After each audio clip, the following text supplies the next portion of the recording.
করে বেড়ে বাড়ি চাকুটা যাচ্ছে তো রকম ঝগড়া করে গেল। ব্যাংক ম্যানেজার আবার ছুটিতে, যত ঝক্কি ঝামেলা। কি হঠাৎ দুম করে দরজা ঠেলে একজন মহিলা, মহিলাও নয়, মহিলার বালিকার মাঝামাঝি একটা মেয়ে ঢুকে পড়ল। ভাবভঙ্গিটা বেশ বিরক্ত বিরক্ত, মুখখানা, আরে এ মুখ তো বেশ ভালোভাবে চেনা, কিন্তু এ মুখের মালিকে তো এ সময় এ ব্যাংকে বিনা নোটিশে হাজির হওয়ার কথা নয়। একটু মজা করা যাক। কাকে চাই? আপনাকেই, পার্থপ্রতিম দত্তকে। আরে আপনি আমার নাম ধাম সব জানেন দেখছি, কিন্তু আমি তো আপনাকে ঠিক চিনতে পারলাম না। আমার নাম মল্লিকা মিত্র। কই এ নামে কাউকে চিনি বলে মনে করতে পারছি না। না পারাটাই সম্পূর্ণ স্বাভাবিক। আপনাদের মতো মানুষের কাছ থেকে এর চেয়ে অন্যরকম কিছু ব্যবহার করাটাই অনুচিত। আরে বসুন বসুন, তারপর শান্ত হয়ে কথা বলুন। দাঁড়িয়ে দাঁড়িয়ে ঝগড়া করে কি লাভ বলুন? আমি ঝগড়া করতে আসিনি। আমাকে কি আপনি সত্যিই চিনতে পারছেন না? সত্যি না, কিন্তু কিন্তু কেন বলুন তো? আপনার কি কোনো বিশেষ পরিচিতি আছে নাকি? এই খবরের কাগজ টাগজে ছবি টবি ছাপা হয়েছে বুঝি আপনার? ঠাট্টা করছেন করুন, তবে এও জেনে রেখে দিন যে কাগজে পত্র পত্রিকায় আমার ছবি দু একবার সত্যি বেরিয়েছে। আরে বাস, তবে তো আপনি বিখ্যাত লোক মশাই। ছি ছি ছি ছি, না জেনে খুব অন্যায় করে ফেলেছি মিস মিস মিস মল্লিকা মিত্র। মল্লিকা মিত্র। তা আপনার কি কোনো রাজনীতি করা হয় নাকি? মানে কি বলতে চাইছেন আপনি? আরে বসুন বসুন, উঠে উঠে কেন পড়ছেন বলুন তো? আমি তো কোন রকম আঘাত আপনাকে করতে চাইনি। আপনি বললেন যে কাগজে আপনার ছবি বেরোয়, আর যেসব লোকের ছবি তার খবরের কাগজে ছাপা হয় না। এই ধরুন কোন রাজনৈতিক নেতা টেতার ছবি। Really hopeless. এই বুদ্ধি নিয়ে আপনি অফিসারই করেন?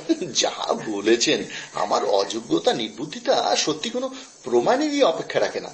এই দেখুন না, মাত্র কয়েক মিনিটের আলাপে আপনি কেমন ঠিক ঠিক ধরে ফেলেছেন। কয়েক মিনিটে কাউকে যাচাই করার ধৃষ্টতা আমার নেই। আমি বলতে চেয়েছি কাগজে ছবি বেরোনোর কথাটা আমি মিথ্যে বলিনি। আমি একটু নাচ গান করে থাকি সেই সুবাদেই।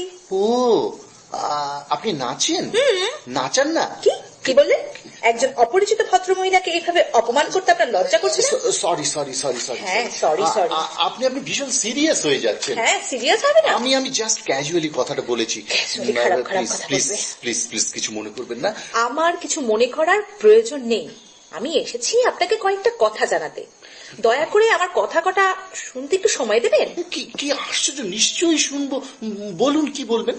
আমাকে তো চিনতে পারলেন না? না। আপনার নিশ্চয়ই জানা আছে যে আপনার বাড়ি থেকে কয়েকজন মিলে গত ডিসেম্বর মাসে একটি মেয়েকে দেখতে গিয়েছিলেন তাদের ছেলের পাত্র হিসেবে। এবারে একটু একটু মনে করতে পারছেন না? অবশ্যই তাই তাই তাই তাই। এই জন্য জানেন, আপনাকে দেখা অব্দি আমার কেমন চেনা চেনা চেনা চেনা মনে হচ্ছিল। চেনা চেনা মনে হচ্ছিল, তাই না? কৃতজ্ঞ হলাম। কত ভাগ্য আমার। কিন্তু মেয়েদের আপনারা কি মনে করুন বলুন তো? চাল ডাল না আলু পটল, যে যখন খুশি যেমন খুশি একতলা পাঠালেই হলো? আমরা বাড়ি যাচ্ছি, মেয়েকে তৈরি রাখুন। কি আশ্চর্য, ব্যাপারটা একটু খুলে বলুন না। খুলে আমি কি বলবো? বলবেন তো আপনারা। একবার আমাকে দেখে যাওয়া হয়েছে, আমার বাড়ি থেকে মেয়ের ফটো পাঠানো হয়েছে, তাতেও আপনাদের শখ মেটেনি। আজ এক মুখ বন্ধ খামেশে হাজির কিনা পাত্র, অর্থাৎ আপনি পরশু মানে রোববার আমাকে দেখতে আসছেন। বিয়ের কথাটা পাকাপাকি হওয়ার আগে এলেই পারতেন। আর দেখবেনটাই বা কি শুনি? আমি কি চিড়িয়াখানার ওরাংউটান নাকি শিম্পাঞ্জি যে চক্ষু কর্ণ বিবাদ ভঞ্জন করতে আসছেন? প্লিজ প্লিজ দেখুন দেখুন, আপনি ব্যাপারটা ওভাবে নেবেন না। এক্ষুনি এই চিঠির ব্যাপারে আপনি আমাদের পরিবারের আর কাউকে অপরাধী করতে পারেন না। আসল পাপী আপনার সামনেই রয়েছে। আমি আপনার সামনে মুখোমুখি হতে চেয়েছিলাম, আপনিও আমার মুখোমুখি। উফ, থামবেন? এতই যদি আলাপ পরিচয় স্বাদ ছিল তো আর দিন পেলেন না? ঠিক সেই রোববার সকাল 9টা। কেন, রোববার কোনো অ্যাপয়েন্টমেন্ট আছে বুঝি? জরুরি কিছু? জানেন, এই প্রথম চন্ডালিকার প্রকৃতি করছি। আপনার এই ছাই ভস্য চিঠি পাওয়ার পর মা আমাকে আর শো করতে যেতে দেবে ভেবেছেন? রোববার ঠিক 8:30 আমাদের শো। আর সেই শোর জাস্ট 2 দিন আগে আমি কি করে মঞ্জিরিকাদের জানাবো যে আমার মা বাবার ভাবি জামাই এসে ধন্য করবে বলে আমি শো করতে পারবো না? দেখে শুনে তো মনে হচ্ছে আপনি একজন স্বাধীন জানা। হ্যাঁ স্বাধীন জানা। বাবা মাকে বললেন না কেন রবিবারের ব্যাপারটা নাকচ করে দিতে? আমার মাকে তো চেনেন না। এমনিতেই বিয়ে ঠিক হয়েছে বলে মা আমার নাচ বন্ধ করার জন্য উঠে পড়ে লেগেছে। নেহাত বাবা আমার ফরে আছে, নইলে কবেই সব চুকে বুকে যেত। আহা, মাকে একটু বুঝিয়ে বলতে পারলেন না যে এটা রীতিমতো মৌলিক ব্যাপারে হস্তক্ষেপ? হ্যাঁ, একটু রাগছাগ দেখালেও তো পারতেন। সব সমান। একবারে তো ভেবে দেখছে না যে এই চান্সটা মিস করলে আমার ভাগ্যের কি দশা হবে। আর আর কোনোদিন কলকাতা স্টেজে মুখ দেখাতে পারবো আমি? নাই বা পারলেন। নাই বা পারলাম তার বলবেন না। আপনাদের মতো কিছু ফিউডাল মাইন্ডের লোকেদের জন্যই তো এত দুর্দশা মেয়েদের। নইলে ঘরে ঘরে এত বিবাহিত মেয়ে মরে কেন? কেন কেন কেন মরে? কেন কেন কেন কিছু বোঝেন না? মল্লিকা, আমি কিন্তু ভীষণ রেগে যাচ্ছি। হ্যাঁ, আমারই অফিসে ঢুকে আপনি আমাকে যথেচ্ছ গালমন্দ করে যাবেন আর আমি বেমালুম সব হজম করে নেব? নো, এটা চলতে দেওয়া যায় না। খাট করে আপনার অফিসে আমি ঢুকিনি। আপনার অফিসে ঢুকতে আমার বইয়েই গেছে।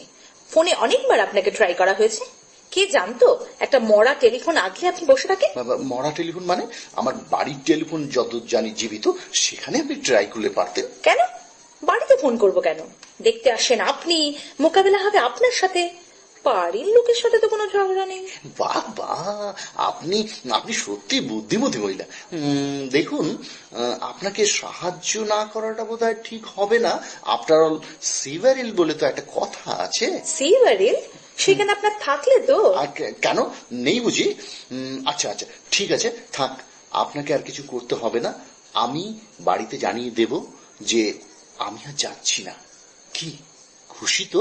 ধন্যবাদ, খারিজ করার জন্য কৃতজ্ঞ থাকবো। সেটা কে কাকে করলো? কেন এইমাত্র বললেন যে আপনি আর যাবেন না? পাগল পাগল প্রজাপতির নির্বন্ধ আমি আপনি নাকচ করা কে বলুন? তবে যে উদ্দেশ্য নিয়ে আপনাদের ওখানে যাওয়া, সেটা তো ঘরে বসে বসে হয়ে গেল। তবে আর শুধু শুধু ভদ্রমহিলাকে কেন বিরক্ত করা বলুন? আর মেয়েকে আমার সাংঘাতিক পছন্দ হয়েছে। এবার মিস মল্লিকা মিত্র, আমি অত্যন্ত ফিউডাল মাইন্ডের পার্থপ্রতিম দত্ত আপনাকে সসম্মানে বিবাহের প্রস্তাব জানাচ্ছি। আপনি কি আপনার পাণিগ্রহণের অধিকার দিয়ে আমাকে ধন্য করবেন? ধ্যাৎ।